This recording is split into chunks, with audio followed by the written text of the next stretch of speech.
Welcome to Bedtime Stories. The Shoemaker Rat.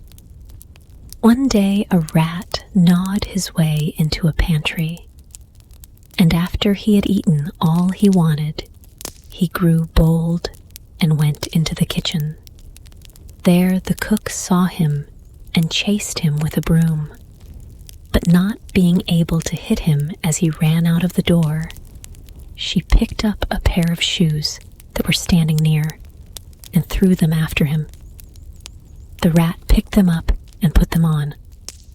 On his way home, he met a cat. "What have you on your feet?" he asked the rat. "Can you not see, my dear Tom?" said the rat. "They are shoes. I am a shoemaker, and of course, must wear my own product. Make me a pair," said the cat, "and I will spare your life." "Very well," replied the rat, "but first you must bring me some leather." So the cat ran away and brought back 2 hides. When the rat saw the amount of leather, he was struck with an idea. "My dear Tom," he said, "I can make you a suit of clothes and a pair of gloves as well as the shoes, and you will be the envy of all the other cats." Tom was delighted and told the rat to hurry and make the outfit. The wise rat first made the gloves and covered Tom's sharp claws. Then he made the shoes for the hind feet, and when he had that done, he felt safe. "Now you must wait," he said, "until I get something with which I can fasten the coat." He ran away and returned with some long, sharp thorns. Next, the rat put the leather around Tom's body and drew it tight, fastening it with a thorn, which he pushed so that the sharp point pricked Tom. "What are you doing?" asked Tom, angry at being hurt. But he could not move. The leather costume was so stiff and tight, but he grabbed at the rat with his mouth and caught him by the tail. The rat ran, leaving his tail in Tom's mouth. "I'll know you," Tom called after him. "When I am out of this suit, I will catch you and eat you." The rat had not thought of that, and he wondered what he should do. But he was a wise old fellow, and when he reached home, he called all his brothers and sisters and cousins and aunts about him. "I met a cat today," he said, "who had been to the city where all the styles are new, and he told me that all the city rats are having their tails cut off, so I had mine done. If you want to be in style," he told them, "you must have your tails like mine." "Does it hurt?" asked one. "Not a bit," answered the sly fellow. "And you have no idea how comfortable it is running about without a tail to look after. It is very expensive to have it cut," he explained. "That is the only difficult part. I had to pay 20 pieces of cheese. But I watched while another fellow was having his cut, and I am sure I can do it as well as the rat that did mine. And if you wish to be in style at a very low rate, I will take off your tails for 5 pieces of cheese each." The rats all agreed and ran away to get the cheese, and while they were gone, the wise rat ran for a chopping knife. Soon he had the tails cut and a goodly store of cheese. "Now," he said to himself, "Tom will never know me from the other rats." He kept his eyes open for Tom, who had called his friends to help him out of his suit and told them to watch for a rat without a tail. But when they saw all the tailless rats, they gave up looking for one who had put Tom into the suit of leather. And Tom, not liking to hunt any too well, gave it up also. "But the next time I meet a rat," said Tom, "I will catch him, no matter whether he has a tail or not." The Star and the Lily. Once there bloomed in a garden a beautiful white lily on a long stalk so tall that she towered over all the flowers that bloomed near her. Of course, the sunflowers at the back of the garden were much taller, and the hollyhocks that grew in front of the sunflowers were taller too, and also the sweet peas. But they were not near the beautiful lily. Beside her bloomed pansies and poppies, and many other beautiful flowers, but they were not so tall as the lily. A rose bush growing near the lily noticed that she drooped and did not look as happy as usual one morning, and she asked what had happened.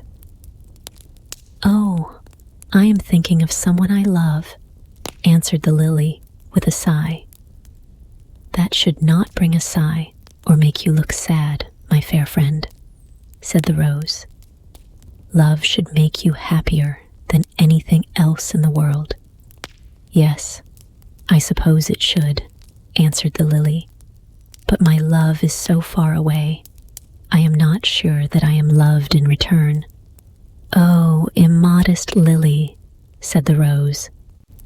"I thought you the most modest of all of us, and here you are in love with someone you do not know."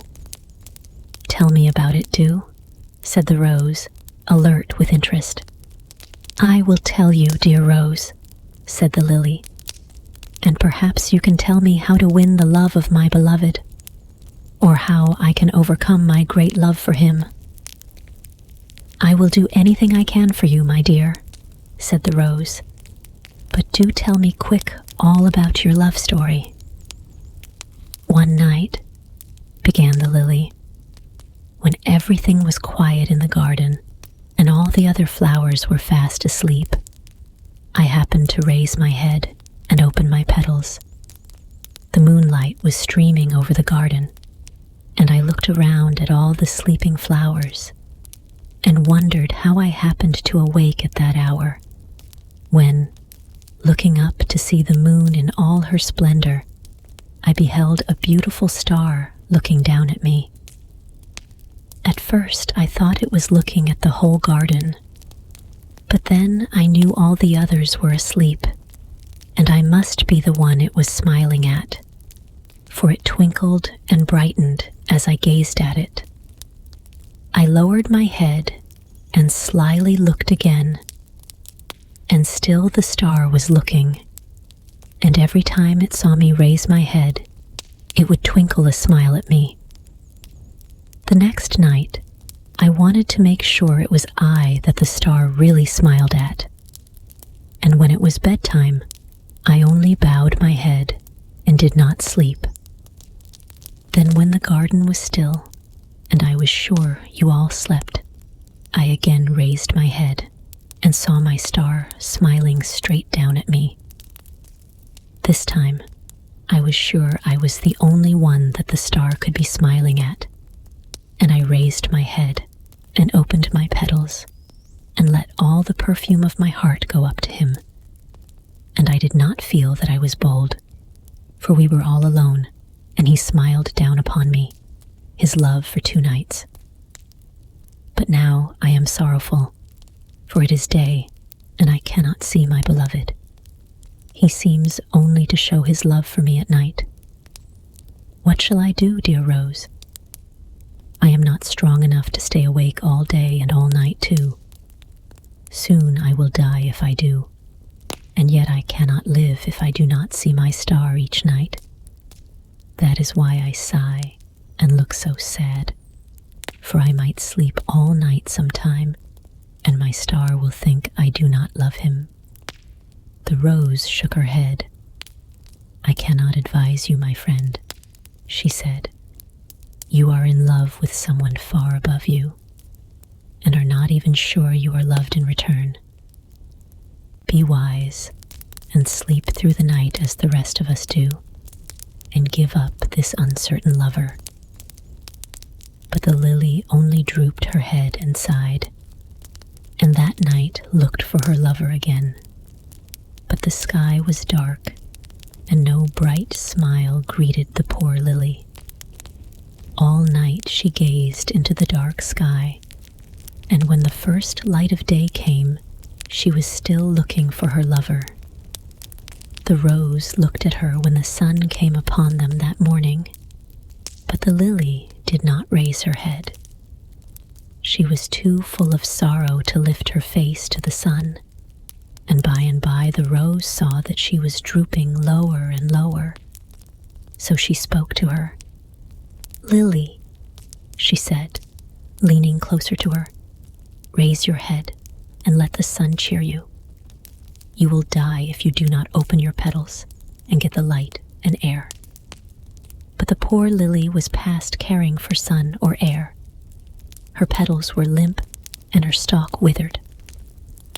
The rose leaned closer to her as she faintly answered, and this is what she heard. "Goodbye, my friend. I shall bloom no more. My bright star hid his face from me last night, and I have no desire to live longer.